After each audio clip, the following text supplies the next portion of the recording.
what's going on, guys? My name is Corey Panettiere. I'm a woodworker, and I recently had a super cool project come up. I thought it'd be worth sharing with you guys. So to give you a little backstory here, a few months back, a family friend I found out was tearing down or gutting a barn on their property. The barn is about 175 years old. They wanted to turn it into a wedding venue. So that meant there was going to be some really cool old reclaimed wood, and I definitely wanted to get my hands on some of that. So it's actually turned into a personal build for myself. I needed a dining room table, and I thought this was the perfect opportunity to go ahead and make something with a really cool story behind it. So Kelly and Britt, the couple that owns the farm and was doing this project, they were kind enough to let me go up there and get some footage of their property, and they got a super cool setup up there. A really old farmhouse down by the creek. The barn, obviously, about 30 acres behind it, a yurt, a couple of dogs running around, so just a really cool setup and really great people. I hope you guys dig it. Let's go check it out.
So this is what we brought home.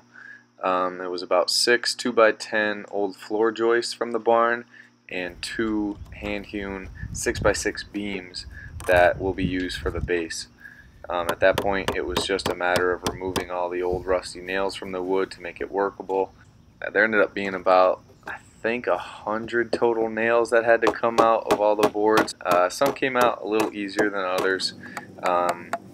But it definitely left some nice character marks and made you appreciate the process a little bit more.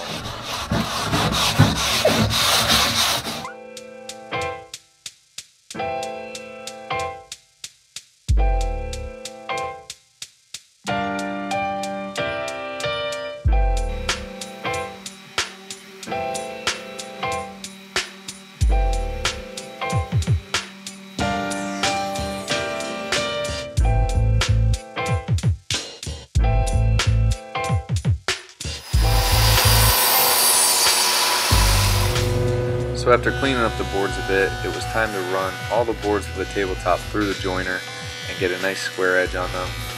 With the exception for the 2 outside boards, I did want to leave the natural edge on those 2 boards because there was so much character on there. You know, they were out in the elements for over 175 years, so it was something that I wanted to highlight instead of get rid of. So as the glue up was drying, I went to working on the base. I did lose some footage here so I only had some pictures, unfortunately. Sorry about that, but it's pretty straightforward. Just kind of cutting all those beams down to size, and then cutting the X bracing at a 45, and it makes a pretty nice look, that trestle farmhouse style look. That's pretty popular right now, and it only made sense coming from a barn.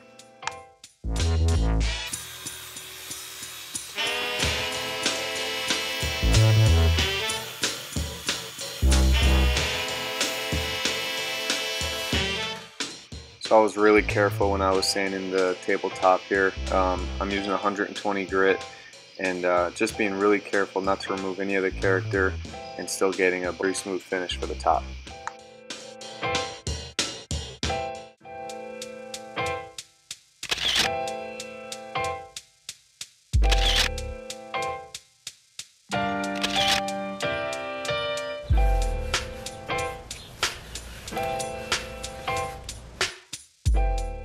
Once I knew I had the tabletop completely free of any dust, I went ahead and applied an oil-based polyurethane by Minwax.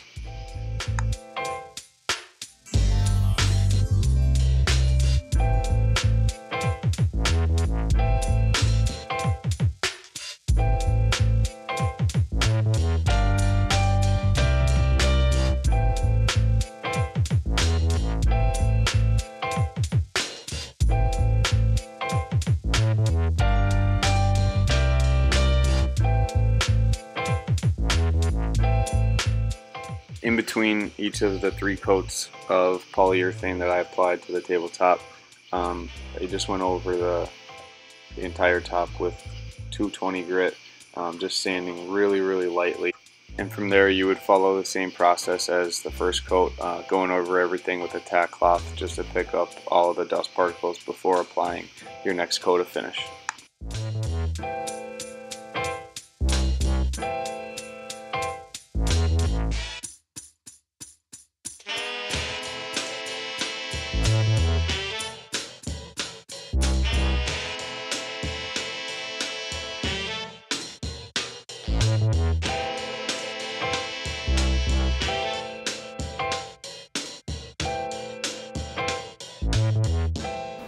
So that's it. I had a blast building this table. It was so cool working with Barnwood for the first time. It was kind of like as I was going through each step of the process, I was peeling back the layers of history, just uncovering more and more character to the wood. Super happy with the way it came out. I think whenever you're building something for yourself, you get a little hypercritical and overanalyze every little thing. But when I take a step back, I'm really happy with the way this looks. So I'm planning on doing some more videos in the future, other builds, other projects, other people creating, making cool shit. I really just want to share things that I think are worth sharing. I think it's the stuff I gravitate to when I'm scrolling through YouTube, so I hope you guys do too. So if you like the way this table turned out, go ahead and hit that like button, be greatly appreciated. And if you like these type of videos and you want to see more in the future, hit that subscribe button. That'll really help me out moving forward. Let me know that these videos are worth doing.